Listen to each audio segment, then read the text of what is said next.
Baik, kali ini kita lanjut pelajaran kita. Nilai perbandingan trigonometri pada sudut-sudut istimewa nih ya. Oke. Jadi kita udah belajar mengenai kuadran kemarin, bahwa kuadran 1 itu letaknya pada dari mulai 0 sampai 300 sampai 90 derajat. Kemudian kuadran 2 90 derajat sampai 180 derajat. Kuadran 3 dari 180 derajat sampai 270 derajat ya. Kemudian kuadran 4 itu kuadran 4 dari 270 derajat sampai 360 derajat. Jadi kalau saya gambarkan lagi di sini mengenai kuadran, nah gini ya, ini kuadran. Nah, ini KW1 nih.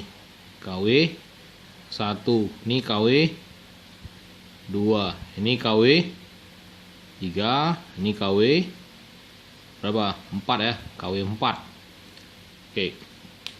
Baik. Untuk kuadran 1 ya, ini semuanya bernilai positif. Jadi sin, cos, tan, kosekan, sekan, kotangen semuanya bernilai positif. Ini untuk kuadran 1 ini semuanya positif ya, semua fungsi. Kalau pada kuadran 2 yang positif hanya sinus saja ataupun kebalikannya, yaitu kosekan saja ya. Kemudian kuadran 3 yang positif hanya tangen saja. Kuadran 4 yang positif hanya kosinus saja. Ya. Kosinus saja. Nah, baik, selain itu berarti negatif dia. Jadi kalau di kuadran 2 selain sinus, misalkan kosinus dan tangen, dia jadi negatif. Nah, tanda-tandanya kalau di kuadran 1 tadi apa? Ingat nggak? Mulai dari mana? Dari 0 sampai 90 derajat. Kemudian dari 90 sampai berapa? 180. Kemudian berapa? 270. Kemudian berapa? 360 derajat. Nah, ini kuadrannya ya. Nah, Anda perlu ingat ini ya, mengenai kuadran ini pergerakannya ya, pergerakannya. Oke ya. Nah, kemudian ini disajikan dalam bentuk tabel sudut istimewa di kuadran 1. Yang namanya istimewa itu dia bentuknya ini ada intervalnya, dan ini berpola dari mulai 0, 30, 45, 60, 90 ya. Nah, selanjutnya nanti ini kan kuadran 1 ya. Kalau di kuadran 2 tambah 30, 120. Selang 30, 45, 15, berarti tambah jadi 135.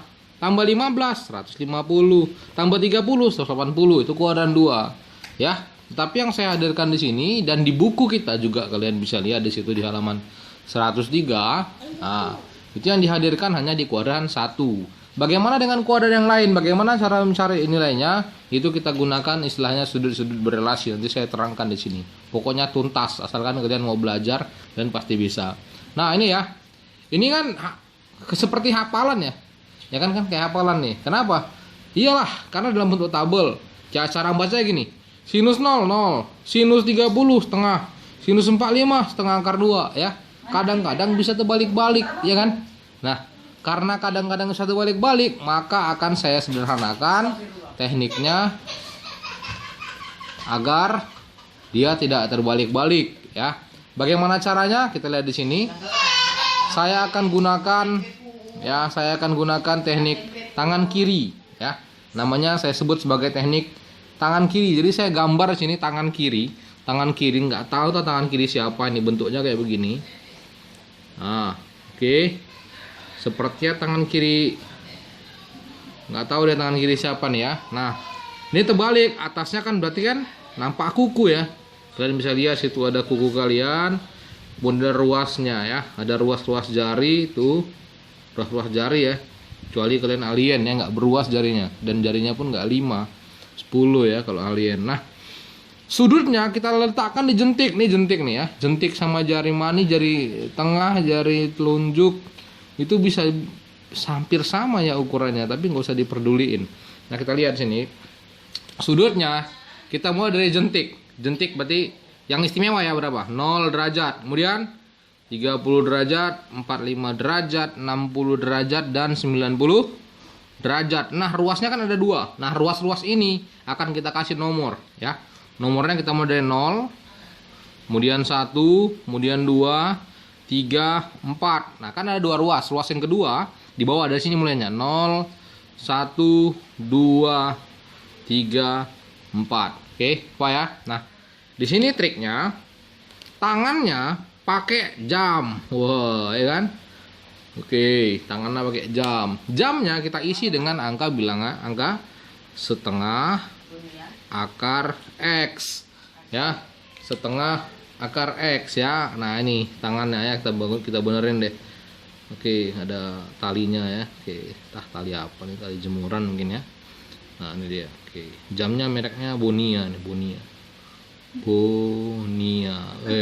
Jam Bonia setengah akar X. Nah, gimana cara gunakannya? Ini kan tadi saya katakan gunanya adalah untuk menghindari hafalan terbelit-belit dari tabel ini tadi kan. Nah, kita lihat di sini bentuknya bagaimana. Nah, ruas pertama kita isikan, nanti kita gunakan untuk sinus. Ruas keduanya untuk kosinus. Ya. Ruas pertamanya sinus, ruas keduanya kosinus. Anda bisa lihat di sini. Mari kita uji coba. Tadi saya bilang apa? Di sini X-nya adalah bilangan di ruas jari. Jadi kita lihat sini, X adalah bilangan di ruas jari. Bilangan pada ruas jari. Ya. Jadi mari kita uji coba. Tangan ini ke tabel ya. Oke. Ingat ya tadi. Tangan tabel, jamnya setengah akar X. Nah, misalnya contohnya nih, tadi setengah akar X ya. Mari kita lihat. Sinus 30 berapa? Setengah. Sinus 30 setengah ya. Oke, kita cek pakai tangan. 30. Nih 30. Ya kan?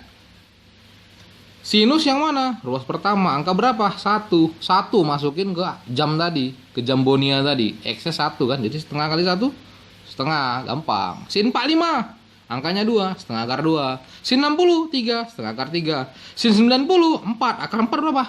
2 kali setengah, 1. Makanya sin 90, 1. Ini dia nih. Nah, sinus 90 berapa? 1. Ya. Nah, dengan cara ini, Anda nggak bakalan salah-salah lagi kalau pada kuadran 1. Pak, gimana Pak kalau tangannya?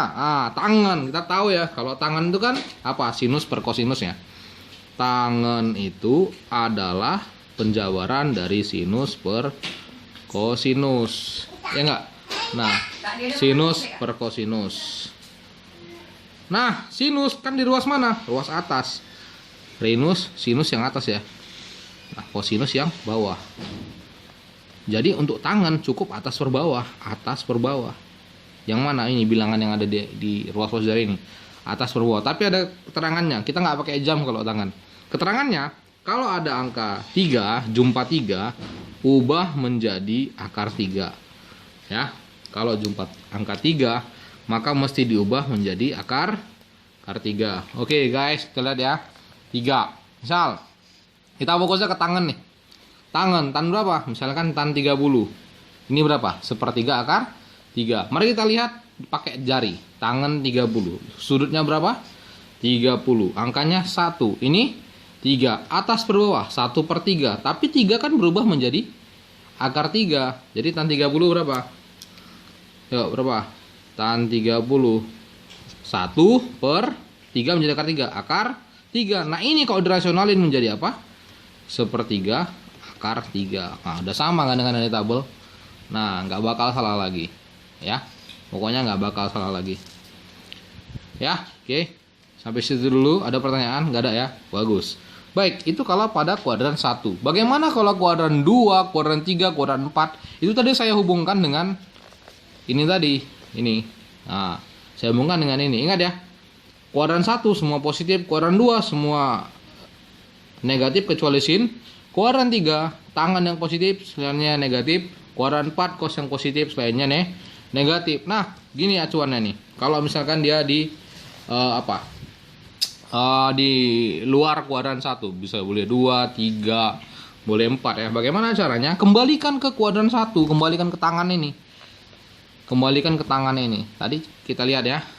Tapi aturan seperti ini dia. Angka pertama harus kita lihat duluan. Misalkan gini. Ya, kita lihat ya. Angka pertama. Lihat dulu angka pertamanya. Kalau angka pertamanya ganjil, Ya, kalau angka pertama ganjil, maka sinus akan berubah menjadi kosinus. Kalau tangen berubah menjadi kotangen. Oke, kalau sinus jadi kosinus, kosinus jadi sinus gitu, kebalik-balik ya, karena dua tanda panah saya buat. Ya, ini reversible. Itu angka pertama kalau ganjil. Kalau genap tetap. Kalau genap tetap apanya? Fungsinya. Tapi sebelum menggunakan ini, kalian harus tahu dulu, paham dulu mengenai kuadran. Ya, harus paham dulu mengenai kuadran. Ingat nih ya. Nah, kita contohin nih. Misalnya kita buat di kuadran 2 ya, kita buat ya. Misalkan nih, sinus 120 derajat. Oke. Sinus 120 derajat ya. Oke. Kita lihat. Angka pertama berapa? Oh, cek kuadran dulu. Kuadran berapa ini? Kuadran 2 ya, karena lebih 90 kurang 180 berarti kuadran 2. Kuadran 2 siapa yang positif? Sinus kan? Ini apa? Sinus, maka tetap positif. Oke, itulah yang pertama. Jadi cek pertama, cek kuadran. Yang kedua, cek angka pertama. Angka pertama berapa? 1. 1 itu apa? Ganjil. Kalau ganjil apa? Berubah sin jadi cos. Jadi kita buat cos. Udah, sampai situ paham ya. Berikutnya, nih jumlahin nih dua angka pertama, 1 dan 2. 1 tambah 2, 3. Nolnya tulis saja. Berarti kan kita mau nyari sin 120, cukup cari cos 30, kembalikan ke tangan. Berapa cos 30? Tengok nih tangan. Sudutnya 30. Cos yang bawah ya. Cosinus yang bawah berapa? 3, masukin ke jam. Setengah akar 3. Setengah akar 3. Jadi sin 120 berapa? Setengah akar 3. Lagi ya. Misal kita buat cos. Cosinus kita buat 240. Nah, ini dulu net ya. Pertama kuadran dulu. Kuadran berapa nih? Kuadran 3 ya. Kuadran 3. Siapa yang positif kuadran 3? Tangan. Ya, tuh nih. Tangan kan? Berarti selain tangan negatif. Makanya ini jadi negatif. Oke, itu dulu. Terus, angka pertamanya apa? 2. 2 itu genap. Kalau genap tuh tetap apa? Tetap kosinus. Dah, habis itu bisa ya. Nah, jumlahin dua angka pertama. 2 tambah 4. 6. Angka terakhirnya tulis saja 60. Kembalikan ke tangan. 60 kosinus, angkanya 1. Setengah. Akar 1 kali setengah setengah. Jadi jawabnya berapa? Min setengah. Nah, ngerti kan? Pura-pura aja lah ngerti ya. Kalau misalnya nggak ngerti, pura-pura aja ngerti biar senang saya. Oke? Baik, kita lihat nanti latihannya. Ya, latihannya itu di LKS 3. Kalian boleh ngerjain pilihan ganda itu LKS 3. Gampang ya. Oke. Terima kasih, itu dulu. Silakan bertanya kalau Anda ada yang mau ditanyakan ya. Oke.